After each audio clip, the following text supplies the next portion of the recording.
إذا وقعت الواقعة ليس لوقعتها كاذبة. Assalamualaikum warahmatullahi wabarakatuh. Alhamdulillahi ala in'amih. Wassalatu wassalamu ala rasulih wa ala alihi wa ashabih wa ummatih. Rabbi syrah li sadri wa yassir li amri wahlul 'uqdatam min lisani yafqahu qawli wa saddid lisani wahdi qalbi bihaqqi sayyidina Muhammadin sallallahu alaihi wasallam. Pemirsa Nurwa TV rahimakumullah. Pada kesempatan kali ini saya akan membahas mengenai masalah siapa saja orang-orang yang boleh berbuka puasa di bulan suci Ramadan. Nah, itu jawabannya akan kita temukan dalam kitab I'anatut Thalibin juz kedua halaman 220. Kitab I'anatut Thalibin juz kedua halaman 220. Kitab I'anatut Thalibin ini merupakan karangan daripada Syekh Abi Bakar Syato'. Nah, ini kitab I'anatut Thalibin, syarah daripada kitab Fathul Mu'in, karangan daripada Syekh Muhammad Zainuddin Al-Malaybari. Di situ dijelaskan wala ala man la yutiquhu likibarin au maradin la yurja bara'uhu wa yalzamuhu muddun likulli yaumin wala ala haidin wa nufasa li'annahuma la tutiqani syar'an. Jadi orang yang boleh berbuka puasa pas waktu bulan suci Ramadan, yang pertama orang yang sedang sakit. Jadi apabila kita sedang sakit, kita tidak mampu ataupun tidak kuasa melaksanakan puasa Ramadan, ataupun kalau kita lanjutkan menurut kedokteran akan menimbulkan efek samping yang tidak baik seperti sakitnya tambah parah. Nah, itu boleh kita berbuka puasa. Nanti masuk ke bulan Syawal kita harus mengqadha puasa. Itu yang pertama. Terus yang kedua, orang yang boleh berbuka puasa di dalam bulan suci Ramadan, yaitu orang yang sedang perjalanan jauh. Orang yang sedang dalam perjalanan jauh. Ukuran perjalanan jauh tersebut 80,640 km. Jadi kalau kita sedang di perjalanan kita mencapai 80,640 km, boleh kita berbuka puasa. Tapi awas, ini tentu perjalanan yang halal. Seperti kita akan melaksanakan silaturahmi, ataupun seperti kita undangan, ataupun seperti kita ziarah kubur. Ini perjalanan halal. Tetapi kalau perjalanan yang kita tempuh perjalanan haram, seperti kita berangkat dari lokasi kita menuju ke daerah yang jauh tapi tujuannya untuk merampok, mencopet, ataupun untuk itu ya, misalnya hal-hal yang haram lah, yang lainnya seperti konser, walaupun jaraknya itu mencapai 80,640 km, itu tidak diperbolehkan kita berbuka puasa. Kalau perjalanannya itu perjalanan yang diharamkan. Jadi boleh kita berbuka puasa bagi kita yang sedang di perjalanan apabila jarak yang kita tempuh mencapai 80,640 km dan perjalanannya perjalanan yang halal, bukan yang diharamkan.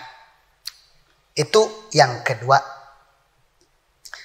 Terus yang ketiga, orang tua yang sudah lemah. Nah, orang tua yang sudah lemah. Nah, ini orang tua yang sudah lemah, lantas dia melaksanakan puasa tidak kuat.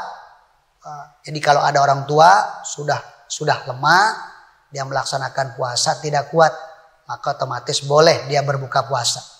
Tetapi kalau dia kuat, walaupun dia sudah tua tapi kuat melaksanakan puasa, harus puasa. Walaupun dia sudah tua kuat, ya dia itu kuat, itu harus melaksanakan puasa.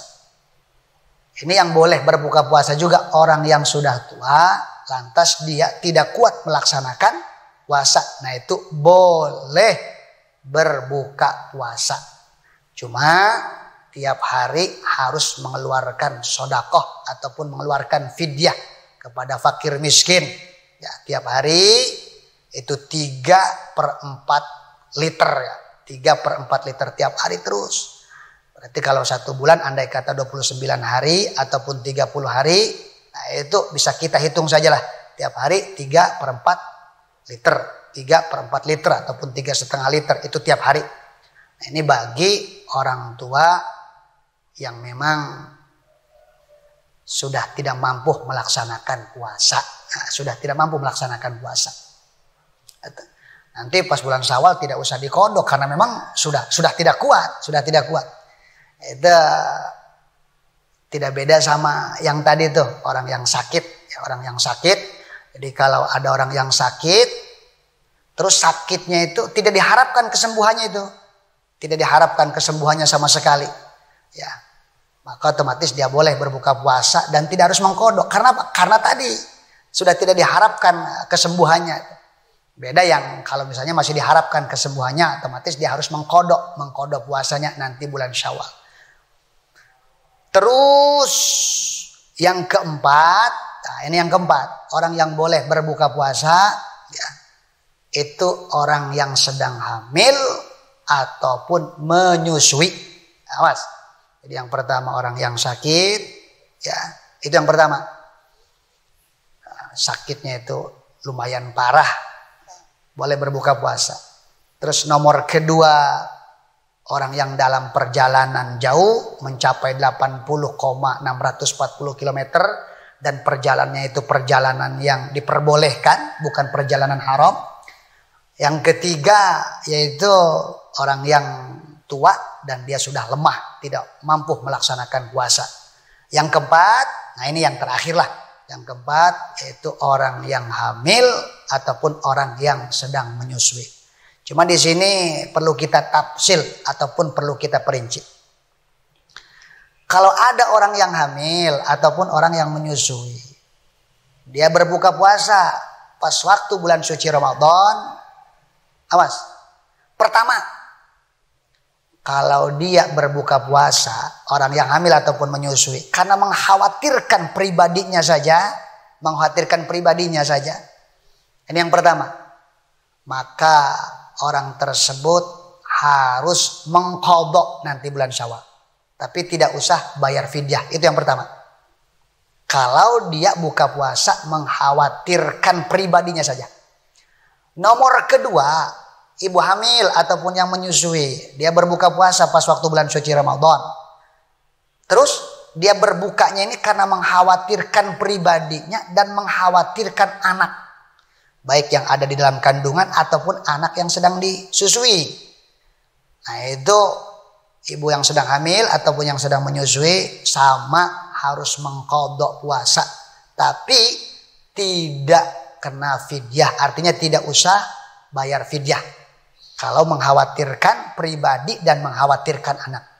Yang ketiga, apabila dia berbuka puasa hanya sebatas mengkhawatirkan anaknya saja yang ada di dalam kandungan ataupun yang sedang disusui, maka otomatis itu si ibu yang sedang hamil ataupun menyusui ya dia harus bayar qadha, begitupun harus bayar fidyah ataupun mengeluarkan makanan, ya sedekah, mengeluarkan makanan untuk fakir miskin dengan sesuatu yang mengenyangkan. Ya, sesuailah di daerah tersebut, makanan pokok di daerah tersebut 3/4 liter. Berapa hari dia tuh buka puasa?